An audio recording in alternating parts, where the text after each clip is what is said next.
Quality education के लिए बना दीजिए, हब बना दीजिए प्रमंडल स्तर पर।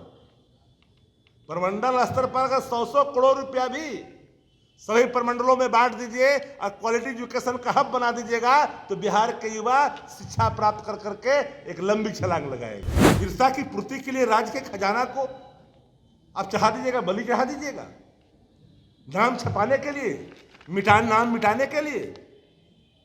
हर कोई वहां पर कोई नहीं चाहता, अधिकारी तक नहीं चाहता कि टूटे। सवाल है डेफिसिट में सरकार अगर जा रही है, फाइनेंशियल डेफिसिट में, तो क्या लोग चुप रहेगा? क्या अधिकार नहीं बनता? हम नागरिक नहीं हैं, हम इस बिहार के लोग नहीं हैं, हम इस देश के लोग नहीं हैं। दिल्ली स्थित बिहार निवास को लेकर राजनीति तेज हो गई है। दरअसल 1994 में तत्कालीन मुख्यमंत्री लालू प्रसाद यादव ने दिल्ली में बिहार निवास बनवाया था और पिछले दिनों बिहार सरकार ने 2 करोड़ रुपए खर्च कर सौंदर्यीकरण कराया था और अब खबर आ रही है कि बिहार सरकार उसको तोड़कर ज़मींदोज करने जा रही है। इसको लेकर राजनीति तेज हो गई है। राजद इसको लेकर पूरी तरीके से मुखर है। बताया जा रहा है कि लालू प्रसाद यादव ने इसे बनवाया था, इसीलिए इसे तोड़ा जा रहा है, क्योंकि पोर्टिको में राजद सुप्रीमो लालू प्रसाद यादव का नाम लिखा हुआ है। उद्घाटनकर्ता के तौर पर बिहार भवन जो 90 साल का हो गया है उसको नहीं तोड़ा जा रहा है और बिहार निवास जो जहां पर सभी लोग जाते हैं, उसकी सौंदर्यता देखते हैं, उसको तोड़ा जा रहा है। इसी को लेकर के आज जो राजद की तरफ से प्रेस कॉन्फ्रेंस बुलाया गया था, तमाम मीडिया के सामने शक्ति सिंह यादव जो कि राजद के मुख्य प्रवक्ता हैं, तमाम सारी बातें बताई और कहा बिहार के ख़जाने को लेकर के भी कई सारे बातें कहीं कि बिहार का खजाना किसी के बाप की जागीर नहीं है, बिहार की जनता का है। हर बिहार के जनता के ऊपर 25 से 27 हज़ार रुपया कर्जा है। तमाम सारी बातें कही गई। योजना मद में देने के लिए पैसे नहीं हैं और आपदा विभाग से भी देखिए चुनाव के दरमियान पैसे निकाले गए हैं। क्या कुछ कहते नजर आ रहे हैं शक्ति यादव, मुख्य प्रवक्ता आरजेडी का, सुनिए। खाली पड़ा भूखंड बना लीजिए।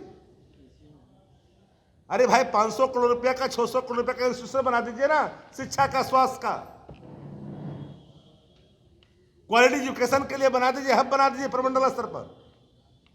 प्रमंडल स्तर पर अगर 100 करोड़ रुपया भी सभी प्रमंडलों में बांट दीजिए और क्वालिटी एजुकेशन का हब बना दीजिएगा तो बिहार के युवा शिक्षा प्राप्त कर करके एक लंबी छलांग लगाएगा। लेकिन ईर्ष्या और जलन के कारण बिहार निवास को तोड़ना चाहते हो। मैं मानता हूं कि माननीय मुख्यमंत्री जी पर एक बुलेटिन प्रतिदिन जारी होनी चाहिए, एक विशेष टीम गठित होनी चाहिए स्वास्थ्य क्षेत्र से जुड़े हुए लोगों को। ये कैसे हो सकता है भाई? ईर्ष्या की पूर्ति के लिए राज्य के खजाना को आप चढ़ा दीजिएगा, बलि चढ़ा दीजिएगा, नाम छपाने के लिए, नाम मिटाने के लिए। हर कोई वहां पर कोई नहीं चाहता, अधिकारी तक नहीं चाहता कि टूटे। भारतीय जनता पार्टी के नेता भी नहीं चाहते कि वो टूटे। हम ऑफ द रिकॉर्ड सभी मंत्रियों ने कहा, सभी लोगों ने कहा कि ये गलत हो रहा है, लेकिन इनकी ईर्ष्या तोड़ने पर आमदा। बिहार की जनता के सामने इन बातों को, क्योंकि ऐसा नहीं होता, कानून के अनुपालन करवाने वाले अधिकारी भी कानून को तोड़ करके पद पर रहते भर में अगर वो निकल जाएंगे तो आने वाले कल में कानून को माफ कर दे, ऐसा संभव नहीं होता। शेर की सवारी करने वालों को याद रखनी चाहिए, जिस दिन शेर से उतरोगे शेर खा जाएगा। शेर की सवारी करते हो तो कानून के हिसाब से चलो, और कानून के हिसाब से नहीं चलोगे तो कल कानून आपको जीने नहीं देगा। इसलिए हम लोगों ने कहा कि राज्य की सरकार पूरे तथ्यात्मक तरीके से, सरकार के अधिकारी, सारे अधिकारी को बैठ करके पीसी करने की स्थिति स्पष्ट करनी चाहिए। एक टीम गठित करे और गठित कर करके अत्यंत स्थिति बताए बिहार निवास के बारे में। क्या उसकी मोटी मोटी दीवारें, हाल ही में 2 करोड़ से अधिक की राशि खर्च हुआ है सौंदर्यीकरण में, हाल ही में। राज्य का खजाना कर्जा में गिरा हुआ बिहार, योजनाओं के लिए बाट जो हो रहा है, मनरेगा की राशि जुट नहीं रहा है 40%, भारत सरकार ने मना कर दिया।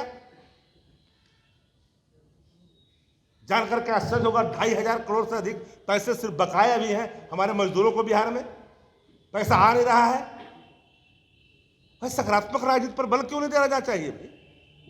दिन भर तो लोग उब जाते हैं, फल्ला ने फल्ला बोला, फल्ला ने फल्ला बोला, उसी पर क्रिया प्रतिक्रिया, लेकिन राज्य के बेहतरी के लिए थोड़ा ऊपर उठनी चाहिए। सवाल है, डेफिसिट में सरकार अगर जा रही है, फाइनेंशियल डेफिसिट में, तो क्या लोग चुप रहेगा? क्या अधिकार नहीं बनता? हम नागरिक नहीं हैं? हम इस बिहार के लोग नहीं हैं? हम इस देश के लोग नहीं हैं? हर सिटीजन का ड्यूटी है, पॉलिटिकल पार्टी ही नहीं, हर सिटीजन की ड्यूटी है। एक सवाल आनी चाहिए, किसी के जिद के चलते राज्य का हजार, याद होगा आप लोग को, नए लोगों को जानकारी नहीं होगा, आप लोग को याद होगा, सब लोगों को एक बार टिप्पणी न्यायालय ने भी की था म्यूजियम के सवाल पर, याद होगा आपको, नया म्यूजियम जो बना था। हम नहीं जाना चाहते उन जगहों पर। कई चरित्रों में बदलाव हुए हैं, कई चरित्रों में बदलाव हुए हैं, उस जगह पर हम लोग जाना नहीं चाहते। वर्तमान जो हालात है देश की, उसमें कई तरह के संस्थाओं के भी अपनी मजबूरियां हैं, इसलिए उस दिशा में हम एक ही लाइन है हमारा कि बिहार निवास को तोड़ने की जल्दबाजी क्यों? कितने राशि खर्च करने जा रहे हैं इस पे? डिमोलिश करना क्यों चाह रहे हैं? मजबूत इमारत तोड़ना, 32 साल की मात्र अवस्था प्राप्त करने वाले व्यक्ति को आप चाहते हैं जमीन दोज कर देना, और 90 साल के लोगों, 90 साल का जो उम्र प्राप्त कर लिया है बिहार भवन को, उसमें कब्जा किए हैं, उसमें कब्जा किए हुए हैं। हालात बद से बदतर है। हम उम्मीद करते हैं, आप लोगों से हाथ जोड़कर प्रार्थना करते हैं कि इन सवालों को राजहित में उठाइए। एक खजाने की पूरी तरह से लुटाने की साजिश है। राज्य के खजाने पर राज्य का हर व्यक्ति का अधिकार है। राज्य का खजाना किसी की बाप की जागीर नहीं है, ये बात याद रखनी चाहिए। तो आप सुन रहे थे आरजेडी के मुख्य प्रवक्ता शक्ति यादव को। बिहार निवास को लेकर राजनीति इन दिनों गर्मा गई है। दरअसल बिहार निवास जो दिल्ली स्थित है, जिसको आरजेडी सुप्रीमो तत्कालीन मुख्यमंत्री रहते हुए दिल्ली में बनवाया था, और उसकी आयु अब 32 साल हो गई है, उसे तोड़ा जा रहा है। पिछले दिनों ही बिहार सरकार ने 2 करोड़ रुपये की राशि खर्च कर उसको सौंदर्यीकरण कराया था, मरम्मत कराया था, लेकिन अब खबर आ रही है कि उसको तोड़ा जा रहा है। और तोड़ने के पीछे की वजह आरजेडी बता रही है कि इसमें, इसके पोर्टिको में जैसे गाड़ी लगता है, लालू प्रसाद यादव उद्घाटनकर्ता के तौर पर नज़र आते हैं, लिखा हुआ रहता है, तो उनके नामो निशान को मिटाने की कोशिश की जा रही है।